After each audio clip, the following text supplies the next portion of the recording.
السلام علیکم ورحمۃ اللہ وبرکاتہ۔ سائلہ کا سوال ہے کہ کیا حائضہ عورت کے ساتھ کھانا کھانا جائز ہے، اور کیا وہ کھانا پکا سکتی ہے، یا ایسے برتن جن کو وہ ہاتھ لگائے ان برتنوں میں کھانا کھانا جائز ہے؟ بسم اللہ والصلاۃ والسلام علی رسول اللہ۔ حائضہ عورت کا جسم، حائضہ عورت کا پسینہ، اس کا لعاب، یہ ساری چیزیں پاک ہیں۔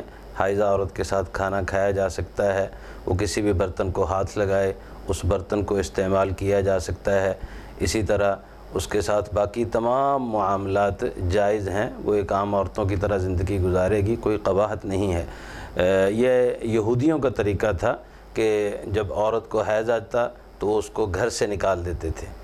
نبی صلی اللہ علیہ وسلم سے بہت ساری ایسی روایات ہیں۔ ایک روایت میں آپ صلی اللہ علیہ وسلم نے حضرت عائشہ رضی اللہ تعالی عنہ کو فرمایا کہ اے عائشہ، تیرا حیض تیرے ہاتھ کے اندر نہیں ہے، اس لیے عورت حائضہ ہو ایام مخصوصہ میں وہ گھر کے تمام کام کر سکتی ہے، اپنے اہل و عیال کے ساتھ اٹھ بیٹھ سکتی ہے، سلام کر سکتی ہے، تمام معاملات کر سکتی ہے۔